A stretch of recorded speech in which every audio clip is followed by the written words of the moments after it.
Triple Crown races and the mare, Flambina.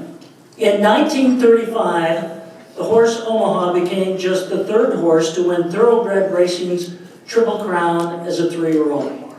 Please join me and watch the late ABC sportscaster Jim McKay take us back to that magical year for the horse named Omaha. 5 years later, the genes of Gallon Fox returned in his son Omaha. It was deja vu for owner and trainer, but jockey Willie Saunders was a new addition to the team.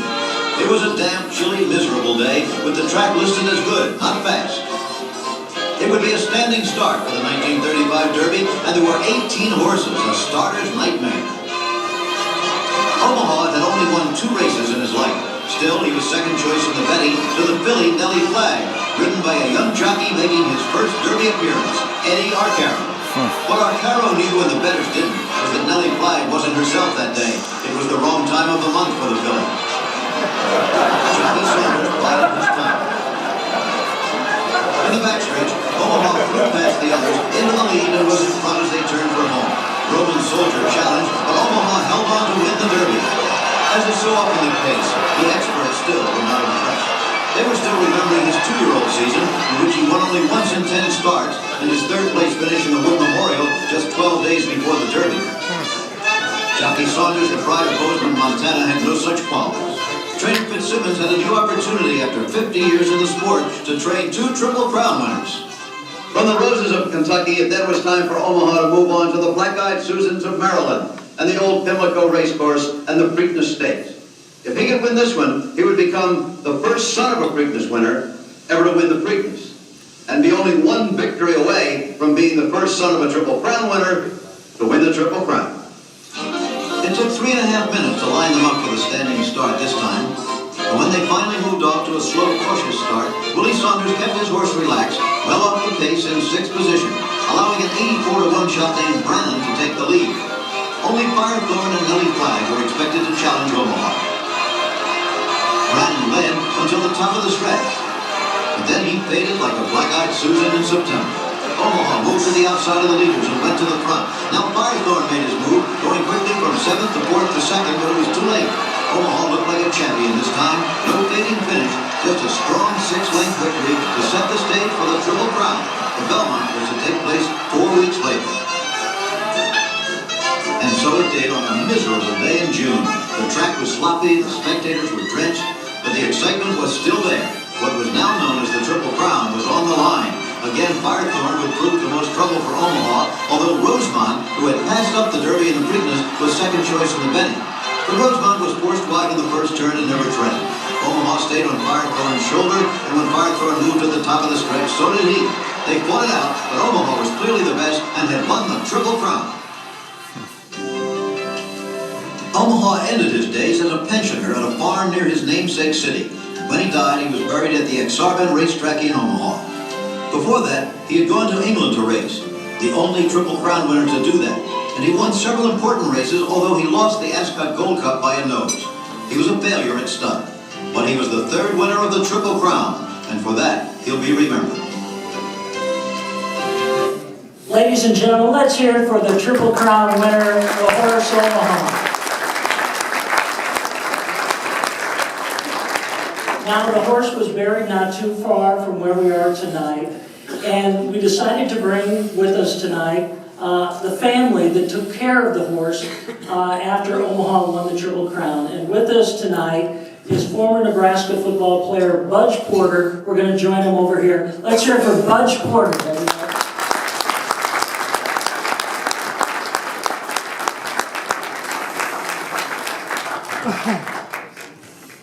Okay, Budge, you kind of tell us the story a little bit about the horse Omaha and your family, okay? Okay. Well, first of all, we're very proud to be here. But what about Ross Schermstrom and Jim Rose? What a great job they do for us.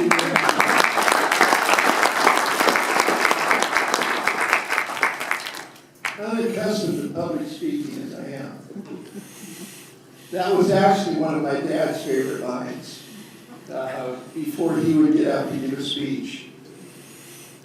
too bad he's not here tonight to accept this for his old friend Omaha, because he was the best public speaker around, and he would have dazzled you guys with some of his great stories. We can assure you of that. You may find this hard to believe, but my beautiful sister Julie, who's here today to help accept the award, she and I are the only two people alive on this earth that have the privilege of sitting on the back of the stallion, Omaha. It's true. She was 7 years old, Julie was 7, and I was only 4. Omaha was 29, and that was in 1959. Oh, I guess that kind of dates this a little bit. I'm hoping that, I can't do math without. Okay. Our dad, Mort, would boast about two of his greatest claims to fame. The first one was his 4 children. The second being a groom to the Triple Crown winner, Omaha. Dad's favorite story about Omaha was when he was in college at the University of Nebraska playing football. But he was asked to take his first airplane flight to New York City. Mr. Woodward, the owner of Omaha, had my dad stay at the Waldorf Astoria for a night or two.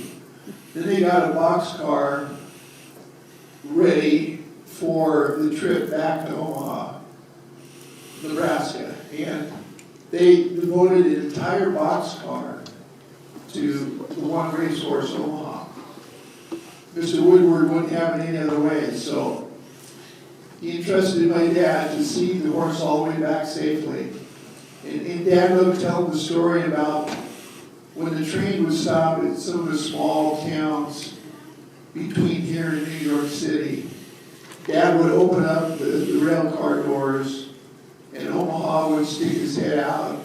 Crowds would gather, and Omaha would whinny and make a show. And Dad said somehow that horse knew he was something special. So they made the trip all the way back. Dad would get sack lunches. He'd always make sure to get Omaha an apple or two, because Omaha really liked eating an apple. And that's where the bond was formed. They really became great friends at that time.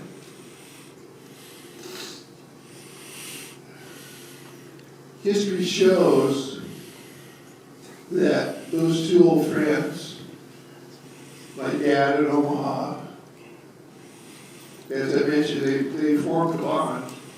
And both of them became what we believe is, greatest. They both became the greatest in their own right, that's for sure. My sister and I want to thank the Omaha Sports Hall of Fame for recognizing this great horse. And we are honored and privileged to accept this award on behalf of the Woodward family, our grandfather Grove, who owned the farm, and our wonderful dad, and his famous 4-legged friend. They are all together in the winner's circle at the great racetrack in the sky, and they truly appreciate this special award. Thank you very much. Thank you, Don. As we all know, Omaha and the Csipkes-Curran racetrack represents a rich tradition in horse racing. And Csipkes-Curran at one time was one of the truly most popular tracks in all of North America. And horse racing continues to be wildly popular in Omaha today. Horseman's Park provides that kind of outlet for all of horse racing's fans in the area. And we're pleased to have joined us tonight, Gary Java from Horseman's Park, to accept, on behalf of Horseman's Park and all of the great racing fans in Omaha, this award for Omaha, the Great Thoroughbred. Gary.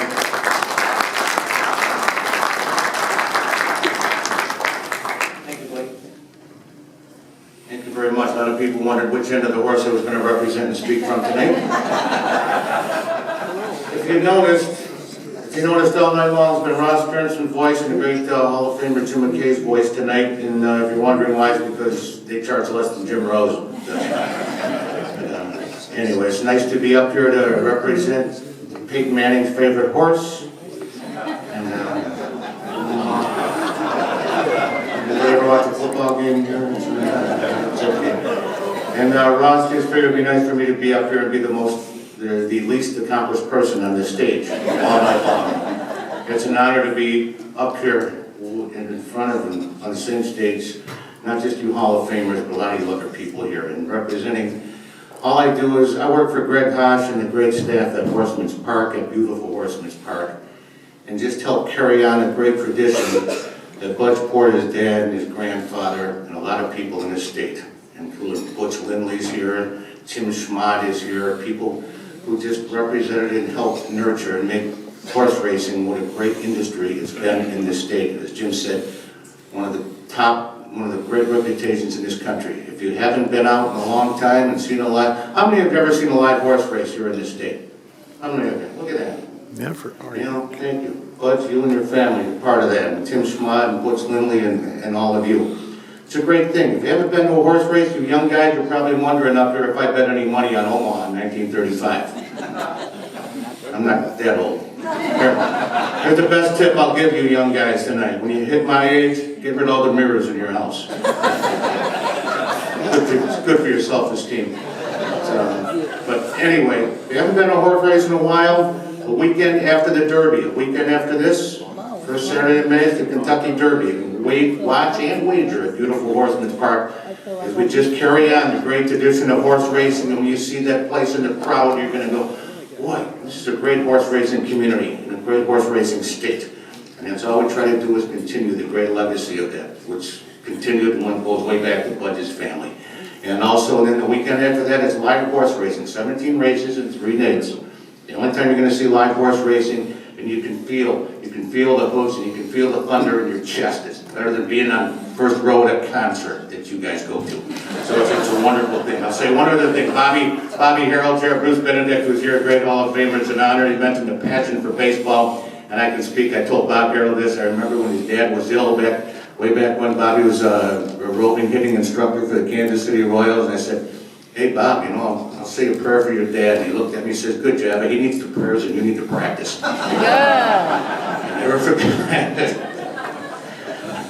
It's an honor to be up here. It's an honor to have been up here and just representing the continuation of horse racing, the great history of horse racing in this state. You can come up and you can see the great suede oval picture of Omaha at Horseman's Park, 63rd, 6303 Q Street. Come out at any time. We're open every day except Christmas. If it ain't Christmas, we ain't closed, but I'm closed. Thank you very much. It's been an honor.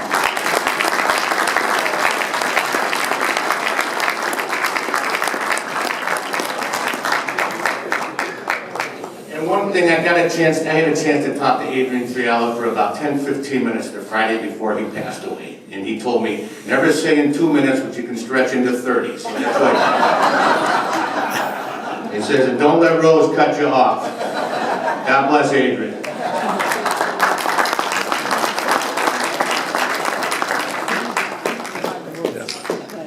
Thanks, Gary. 30 years ago,